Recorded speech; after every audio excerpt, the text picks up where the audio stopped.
Hey y'all, I'm Nick. Hello and welcome, I'm Kat.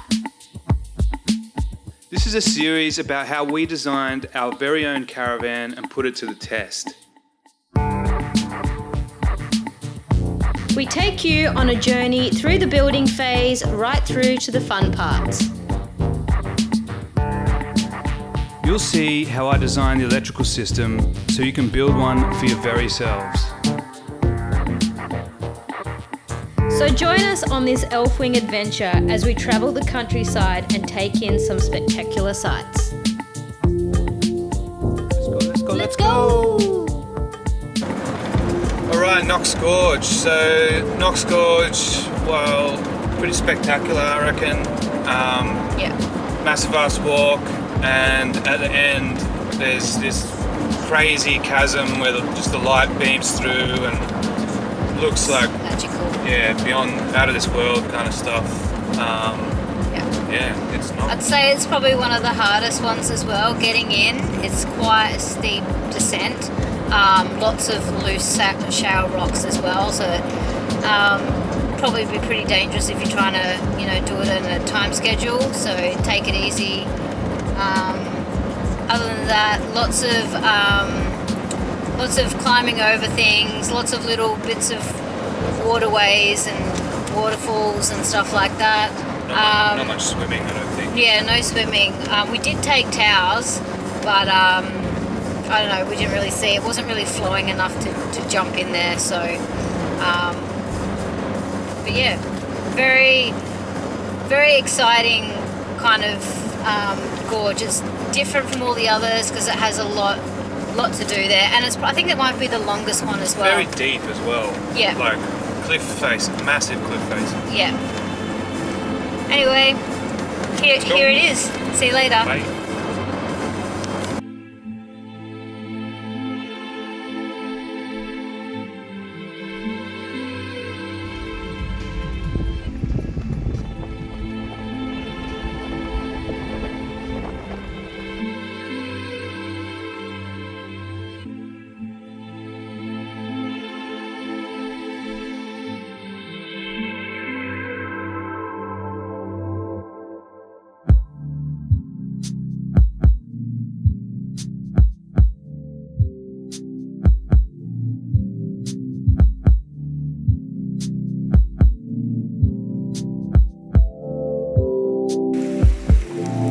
This is Knox Gorge.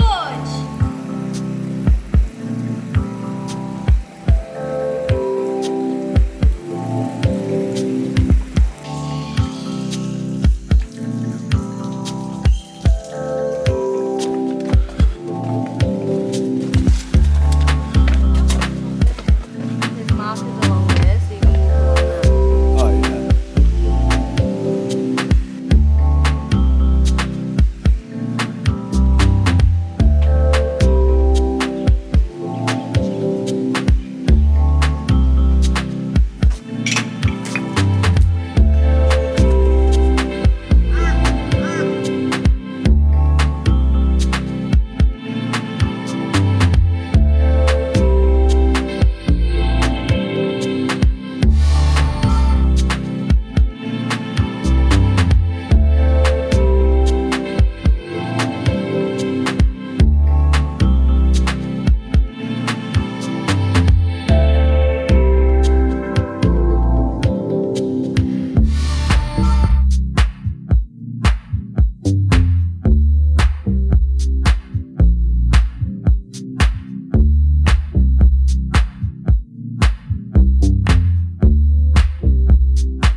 This is just a quick video about our Renogy BMS system that we're using. I picked it because I just liked how simple the display was, and I don't know, it was an affordable price, so I thought it was just a winning deal for me.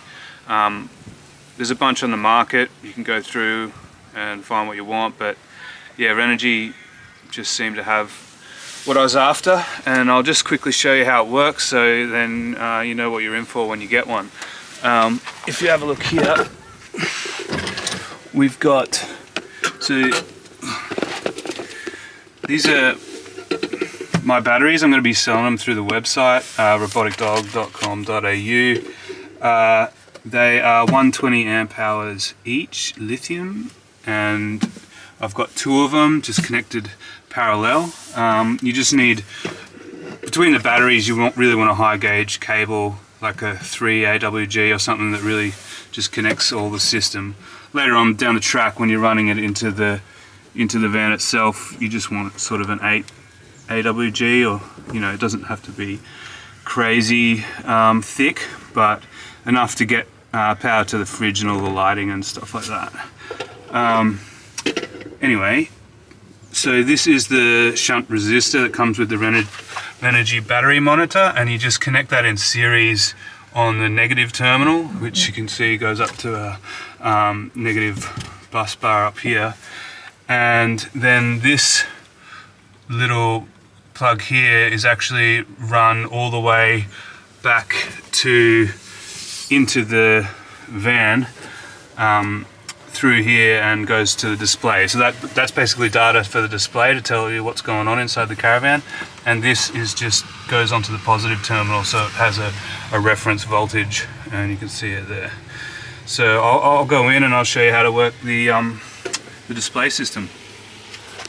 We're focusing on this, and it's a really just easy display. So you've got your battery there, 100%. The current coming in is just 0.1 amps, which isn't much, but it's just on a float setting right now because it's full. And I think that's the amount of time it needs to charge, which is 11 minutes or whatever it is. Now, if you want to go and change the settings, I think just hold OK for a bit. And you've got capacitance, which you can go in. I've got it 220.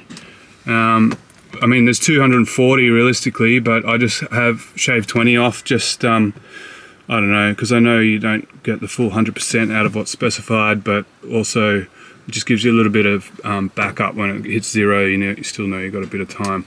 Then the high voltage tells the monitor when it's at its highest. Let me get out of that. Which with these batteries that I sell from the website is 14.6 volts, and then the low I put at 11 volts. So if it drops below 11, it'll start beeping every 10 seconds, and that just warns you that you're nearly out.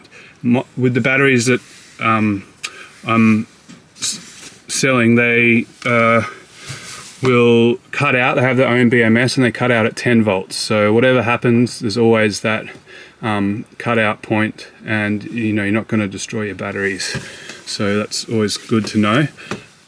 The alarm, if you want it on, you can put it on, and you can change it to say after 10 amp hours. When you've got 10 amp hours of battery remaining, it'll start beeping every 10 seconds, like beep, beep, beep, like that. I just leave it off because I can just see, when it's getting low, and charge it when I know it's really down. So I just leave that off. But yeah, that's pretty much it. You got your high, your low, your alarm setting, and the capacitance of the batteries. When you're good, just hit back, and then away you go. So that's it. That's the display. If you don't like the backlight, you just hold down the back button for 5 seconds or something, and it'll get rid of that. It only pulsates when it's charging. When it's not charging, it'll just be constantly lit up, and it's good to be able to remove that, because I know when I'm sleeping I just like it pretty much pitch black, so I turn off all the backlighting and everything that I can.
Alright, in this episode of No Backup, I was just going to go through with you guys the decal side of things.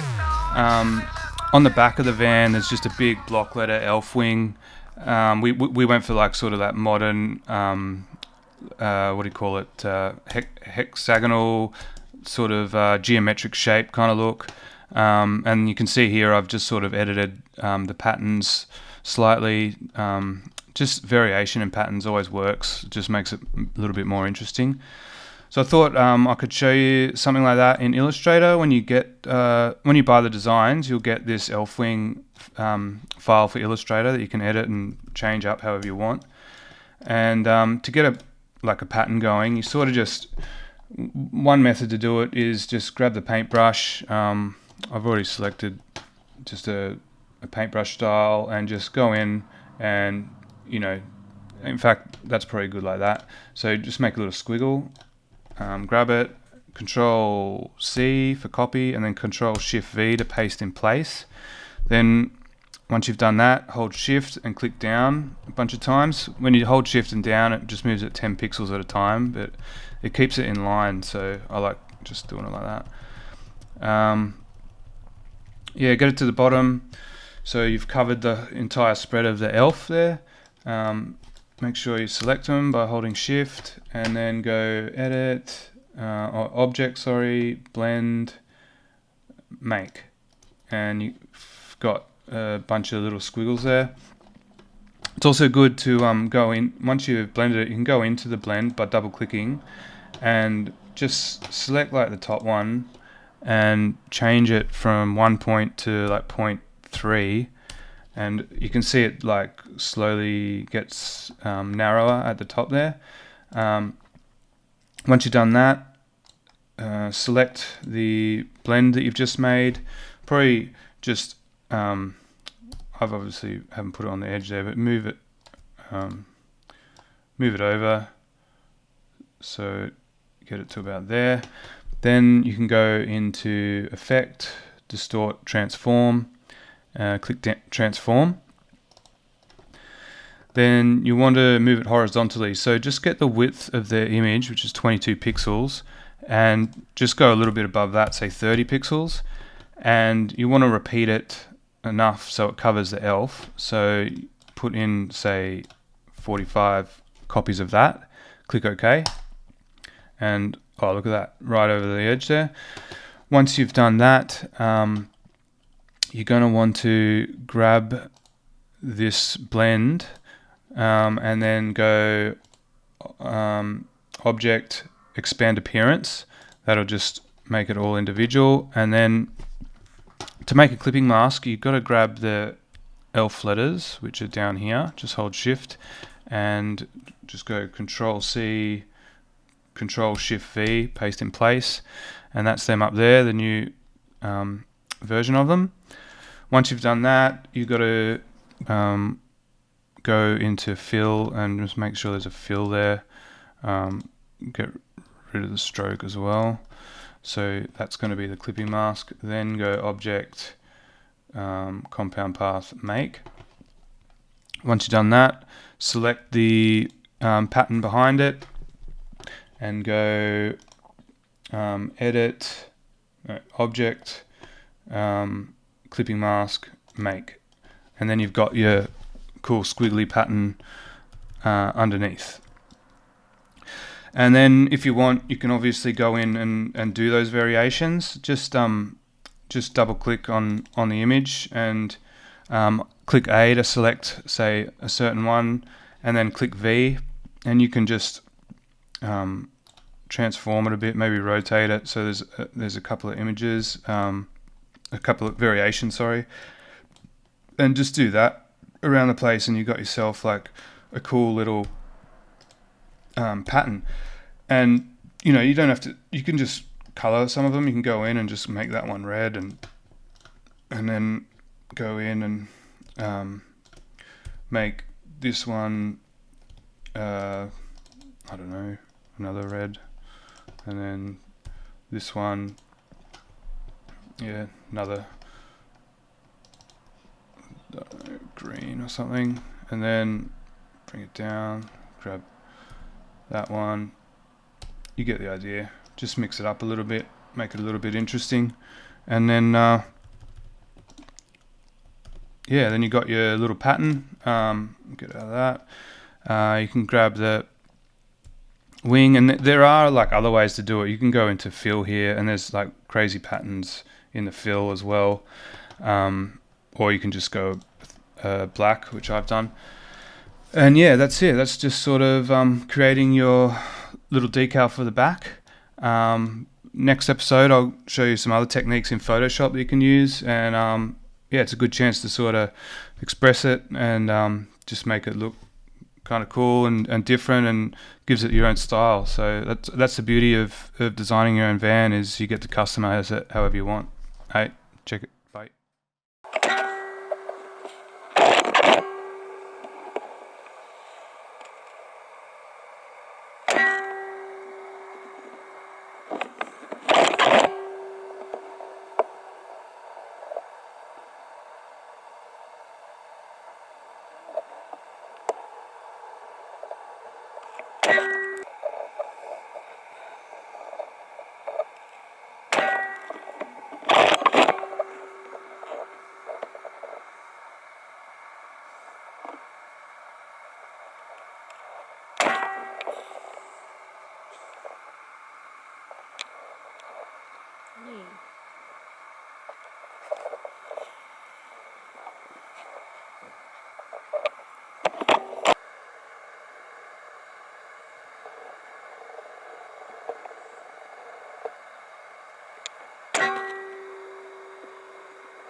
So that was Knox Gorge.